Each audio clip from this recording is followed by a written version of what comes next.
and Micaiah, being the person he is, a positive, wonderful, intelligent young man, decided, hey, I don't want to cause any problems. I'm going to comply. So he gave her his ID, and at that point he said, hey, I'm going to record you as well. I always suggest and always welcome anyone I talk to, always record the police. Right. If we didn't record the police in this situation, we wouldn't be here today. And so fortunately for him, or unfortunately, he began to record. He pulled out his phone, Micaiah did, and that's when he was tased the first time. All right, he was tased by the officer because she didn't like that he took out his phone and started to record her improper, illegal, unconstitutional search and seizure. And so he took out his phone, she tased him, and he hits the ground. She then goes to cuff him, and then that's when his brother, Shaquem, who's over here with us today, had the wherewithal to pull out his phone and start recording the interaction. And what we saw went viral across the nation because it was clearly assault and battery. It was clearly excessive force. It was unconscionable what happened next. What happened next is that the officer, Officer Elmore, Reformed Police, handcuffed Micaiah Washington, took him to her vehicle, and then in a almost sadistic sort of act, once he was secured, once he was handcuffed, decided to dry tase him and hold that taser in his back for multiple seconds. While Mr. Washington screamed out, he cried out in pain, agonizing pain, while cuffed, while subdued, tased, dry tased in the back, while this officer seemed to get some sort of enjoyment from it. But even during that interaction, if you look at that video, Mr. Washington was still being respectful, still saying yes ma'am, still saying no ma'am during this entire interaction. Not a threat to her, not a threat to anyone else, but this officer thought that she could get away with something. She thought that there'd be no eyes on this. This is just a normal day in Reform, Alabama, that I could get away with whatever I want to get away with. But thankfully, there was a video here. After that interaction, these officers, and from what we know now, her husband, Detective or Deputy Elmore with the Pickens County Police Sheriff's Department, arrived on the scene and then went ahead and cuffed and detained his 17-year-old brother, Shaquem. And so we know from that point they took him to Pickens County jail, and they booked them in at some point later on the day. Mr. Washington here booked him, I'm sorry, Mr. Washington right here, booked them for trafficking fentanyl, for ex-felon in possession of a firearm, marijuana, obstruction of justice, and resisting arrest. All complete BS. Complete BS. Those charges came in. He was held on a $500,000 bond. That's a $500,000 bond. And the officers knew that his family wouldn't be able to make that bond. I don't know anyone who could make a $500,000 bond just like that. But fortunately, his brother, again, recorded, and that video came out. Once that video came out, those charges started dropping like flies. They started dropping because Mr. Micaiah Washington was not an ex-felon. He's never been charged with a felony, never been arrested or convicted of a felony. That charge was completely bogus and just poof, disappeared. The trafficking fentanyl, and like I said, these officers knew what they were doing. They know the connotation that comes along with fentanyl. They know the legislation that's passed, that if you're convicted with the amount of fentanyl they accused him of having, you're looking at around a mandatory minimum of 25 years in prison. They knew what they were doing, but of course that charge gets dismissed because there was no fentanyl. There was no 7 grams of fentanyl taken out of his pocket after she put him on the hood. And we know that because there's a video of it. And once that video came out, those charges, poof, disappeared. And we expect the remainder of those charges to be dismissed as well, because there wasn't a single drug on Mr. Washington whatsoever. And we know he wasn't obstructing. We know he wasn't resisting. Fortunately, it was on film. And so we're moving forward right now because we know a couple things. But for this film, he would still be behind bars right now. His life would have been changed forever. But for that video, he would be looked at as a drug lord, essentially, and that's what they wanted to paint him as. This young man who has never been involved with the law at all, especially not to that sort of degree. And so we got to make this wrong or right. We got to hold people accountable, and that's exactly what we're going to do. Right. So we, within the next, I guess, few weeks now, will be filing a multi-million-dollar lawsuit against the Reform Police Department, those responsible in the Pickens Sheriff's Department. We will be filing a lawsuit for excessive force, for assault and battery, for abuse of process, for malicious prosecution, because like I said, those charges were completely made up. And so we're gonna file all those lawsuits, Fourth Amendment violation lawsuits on behalf of, we're gonna file that lawsuit on behalf of Micaiah Washington, his brother, and the other individual, Jacorian Henry, who was also falsely arrested just for being there on the scene. And so we owe it to the family, to the community here in Reform, to actually see some reform, to actually see justice be served here. And we know that the amount that we're asking for, it'll be $20 million plus in the lawsuit, could have a major effect on this community. I don't know if they can afford it. I don't care if they can afford it. The whole point of it is to make change, to make everyone here uncomfortable, to help them understand that if you're going to hire police officers who are going to act this way with no accountability, completely reckless, you will pay for it. And if the citizens of Reform, the citizens of Pickens County, recognize that millions of dollars are being taken away from them because of their officers' actions, we believe change will come. So we know it's unreasonable, we know it's uncomfortable, but we also know it's intentional. And we expect that Micaiah Washington, his brother, his family, to get every single dime they deserve. And so I just want to, you don't have anything to say, but I just want you all to see this is Micaiah Washington right here. And let me note, when we went to the jail and his mother was bonding him out, because that, I'm gonna wait till this goes by.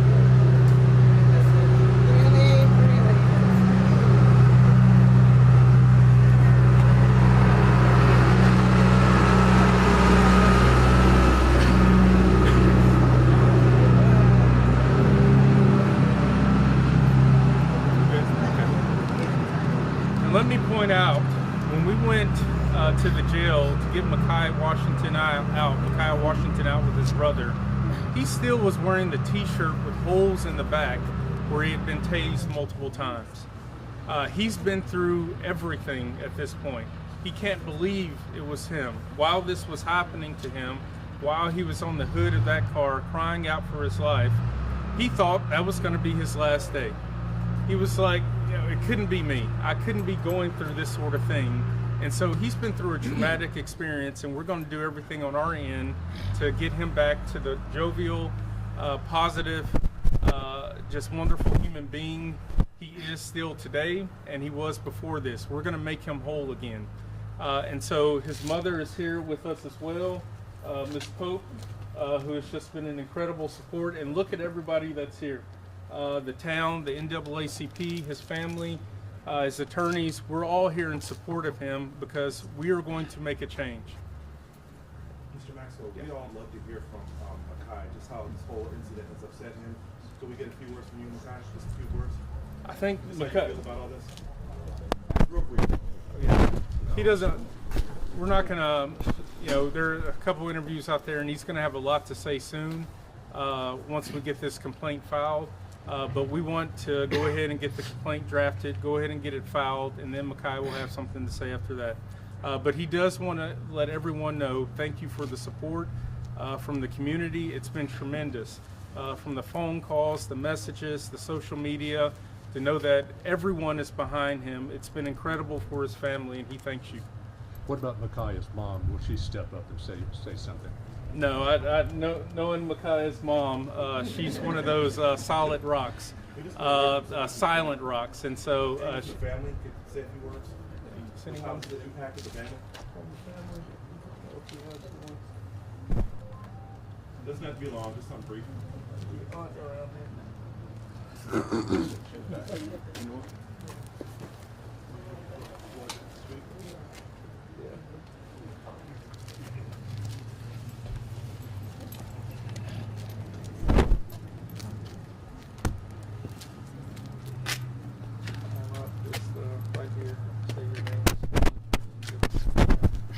My name is Cassandra Pope, CASSUNDRA, Pope, P-O-P. I am Micaiah's aunt. I've been living in Pickens County pretty much my whole life. And to see it from this perspective, you see it happening to other people. But when it happened to your family member, it hits a lot different. And I hate that this has happened to my nephew, but at the same time, it needed to be out in the open because he's not the first. And if it wasn't caught on video, he wouldn't be the last. So on behalf of his family, we would like to say thank you for the supporters. It's overwhelming right now because, you know, my nephew, he's not the same. He's not the same. You can tell he's not the same. And it really hurts, you know. But to just think about all of the ones that didn't have anyone beside them to record what was going on is just really heartbreaking. You know, all of the ones that have false charges against them, that have taken a plea because they didn't have anybody to speak for them. You know, it's just really heartbreaking. And even though, you know, I don't know. I guess it's just God's time because it has to end somewhere. And we're hoping that putting this out here will put an end. It's not an end to at least stop it for this moment. How upsetting has this been for you and Micaiah and the family to deal with? It's very upsetting. It's very upsetting. When you have to sit there and you watch someone just all of a sudden he's quiet. He's not as active as he used to be. It hurts. It hurts. You know, deep down it had done something to him. You know, his mom stressed, overwhelmed, and then when the bond came out, $500,000. You know, it was a shock, but it didn't surprise me. Being around Pickens County, you see a lot. You see a lot. Leroy, if you could tell us logistically what are now the steps involved. You said that you're going to file this multi-million-dollar lawsuit in a few weeks. From that point on, what is the time frame as to how this process works? As far as the timeline is concerned, we've been fortunate in this situation to be working with some good law enforcement. We're working with the State Bureau of Investigation, the FBI, the U.S. Attorney's Office, and also the Pickens County DA's office to move forward with excessive force charges and a determination based off the actions of Officer Elmore. And so what we expect, obviously, is to file our lawsuit, but we also expect criminal charges. This isn't one where a termination or paid leave is sufficient. That's right. Right? We expect there to be more than that. We expect there to be criminal charges. And when there is a determination made by the FBI or the SBI of excessive force, we expect the district attorney here, Andy Hamlin, to do the right thing. and I'm saying his name because I expect him to do the right thing. That if he cares about this community that has elected him and has entrusted him as their head law enforcement official, we expect that he move forward with charges against Officer Elmore for her obvious criminal actions that were caught on film. This isn't a hard case. This isn't a one where it's based off of hearsay or based off of any sort of evidence that isn't clear and in front of us. This is physical, hard evidence of a film of her committing a criminal act. And so we expect criminal charges, felony charges to go through. So that's what our expectation is. Have you heard directly from Officer Elmore or anybody from the Reform Police Department directly? No, we haven't heard from anyone from Reform. The only thing that we've heard thus far is that they expect to stand by their officer. That's what our family's been told. But as far as any sort of formal statement, we haven't heard anything. And so, you know, if they're going to stand by this, that's an indictment on them as well. And the Reform community is the one that has to put pressure on them. Because we're going to be putting the pressure on. We're going to be legally putting every single pressure that we could put on them. But if you're standing by an officer who has clearly done this sort of wrong on camera, not circumstantial, direct evidence, I don't know what else to say. And that's why what we're doing here is so necessary. Maxwell, what's your message to law enforcement that you guys are out here, you're not going to tolerate this kind of activity from officers? Our message to these rogue cops and officers is we coming. We're coming. That's plain and simple. We're demanding accountability, and we are going to make it financially hurt to employ officers who want to do this sort of injustice. In the criminal system, with our DAs, with our investigators, we're coming. We're going to put pressure, along with the support of the community, to move forward and criminally prosecute those who wear a badge, wear a gun, and wield it around like they're cowboys and cowgirls. We're coming. That's the message. Yeah, you said that you guys are filing a lawsuit and you want to press charges. What else do you think that is you guys owe to have a peace of mind about what happened to him? Makai is owed the same thing you see across the nation with all these victims who are on the receiving end of police brutality. They're owed a peace of mind, but they're also owed to be made whole again because something's been taken away from them. All right, we know in this community and many communities there is a real love-hate relationship with police. We understand their role, we understand their necessity, but all too often it feels like we're on the wrong end of the barrel, all right? There's no protection for folks who look like us or in the small towns like this, that things could just kind of go rogue without any sort of accountability. So he's owed accountability. He's owed to be made whole again. Mentally, spiritually, physically, he deserves to be made whole again. And he also is going to send a message through, again, or legally through our suits, that you can't do this to him and you can't do it to anyone else. Okay, thank you. We'll hold the questions until the end and allow us to finish the press conference.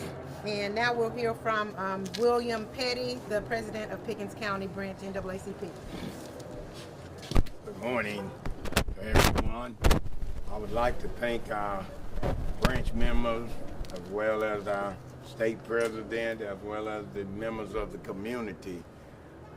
We are here on behalf of our mission statement for our educational, social, all the legal redresses, expecting equality of all of our citizens, be they members or not. We set up this branch in Pickens County because of many misgivings and circumstances surrounding some of these charges that have been brought over the past few years. But today, we would like to let everyone know we're here on behalf of Mr. Washington and his family, and whatever is needed, we will be there to provide assistance. I did, in consultation with our president of the state chapter, Mr. Samilton, I made sure that I was down at City Hall first thing Monday morning. I met with the chief, the magistrate, and the mayor. They did inform me that the officer had been placed on administrative suspension. The next day, I did find out that he was on a $505,000 bond, which was excessive. I met again, made contact, and the charges had been, or at least the bond had been reduced down to $5,000. At the same time, we as citizens have a responsibility to one another. Injustice to one is injustice to all. Yes. We as African American, we owe all of our citizens due respect. We do owe that. We understand that the State Bureau of Investigation, the DA's office, will proceed with deliberate speed in a timely manner so that we can get some results from the investigation. But to all of you, especially the press, we thank you for coming, and for everyone that's here, do not let it stop today. Let's make sure that these things will not continually happen in Pickens County, Alabama, across the nation. Thank you very much. Thank you, Mr. Petty. And now you'll hear from our Alabama State Conference President and National Board Member, Mr. Bernard Simonton. Good morning, everyone. As already been stated, my name is Bernard Simonton. That's B-E-N-A-R-D, Simonton, S-I-M-E-L-T-O-N. And I'm president of the Alabama State Conference of the National Association for the Advancement of Colored People. Today, the NAACP is here with others who are standing for justice, who are standing for equality, and standing for what is right. We're standing with Micaiah Washington and his family during this tragic time. You know, you've heard of driving while black, shopping while black, and now we see that changing a tire while black can still get you, according to police, get you in trouble and get you tased, even though you are complying with the law and you're complying with the officer's orders. Let me also say that the NAACP supports law enforcement. And I want to repeat that the NAACP supports law enforcement when they are right. Yes. But when they are wrong, we call them out on it. And in this case, this was wrong. And we continuously see this across, in particular Pickens County, but across the state of Alabama. Whether it's in Decatur, Alabama, whether it's in Mobile, Alabama, or Montgomery, Alabama, or the other small towns which we don't hear about because no one was there to take a video. No one was there to say this is what happened. And so when the officers speak, that is what the story is. But that is not the end of the story, because we know, and the press knows, that there are many things that goes on in the dark corners and alleys where our citizens are being mistreated, their rights are being violated, and nothing is being done about it because there's no evidence. But again, we want to certainly thank this young man for having the wherewithal to pull out his camera and start videotaping. Yes. And we ask all citizens, Yes. if you see something like that, pull out your video. Just make sure that you're not interfering with the operation of the police, because they like to say, well, he was interfering with our operations. Pull out your video camera and start recording. And the situation in Decatur, they still have not released the body cam from the police department, but thank goodness we had video cam from people, door cam, that told what happened. That's right. And already the chief of police has had to change his story and apologize. The tasing of Micaiah Washington was wrong and cruel and unlawful. Any rational law enforcement person would agree that if a person is in handcuffs and bent over the hood of a vehicle and the person is not resisting or trying to attack you, then the person is under control and presents no danger or harm to the arresting officer.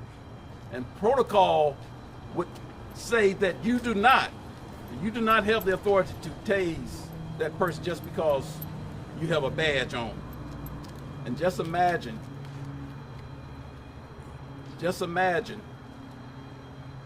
if that officer had had a firearm. I know you don't want to imagine that, but just imagine what would have happened. Law enforcement need more training. They need more discipline in their actions. Yes. And it needs to be trained daily, starting with their academy and even when they're on duty. Millions of people across this nation, across the world, have seen this clearly and blatant abuse of authority and power just because I have the badge or just because I am law enforcement. This is becoming a common practice that we're seeing over and over, and it has to stop. We do not live in a third world country where you make up laws as you go along.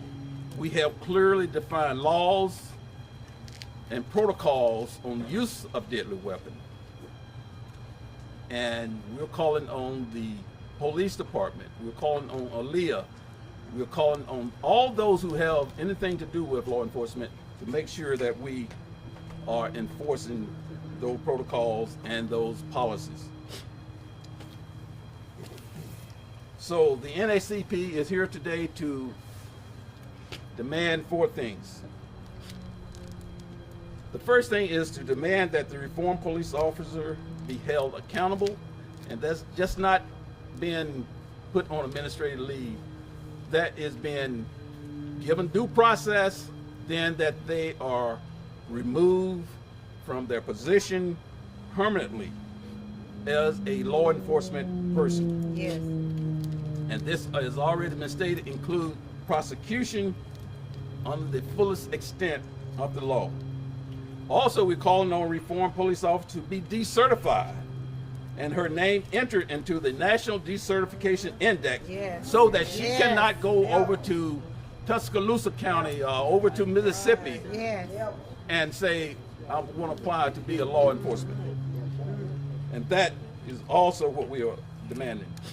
We also know that Reform Police Department has asked the Alabama Law Enforcement Agency to investigate.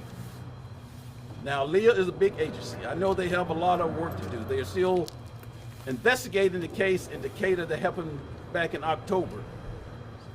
It should not take 2 to 3 to 4 months for LEA to investigate and to render a report of their findings so that this family That's right. can receive some justice. Yes. Aaliyah, so we're calling on you today to not take months to do your investigation. Do it thoroughly, but not take months.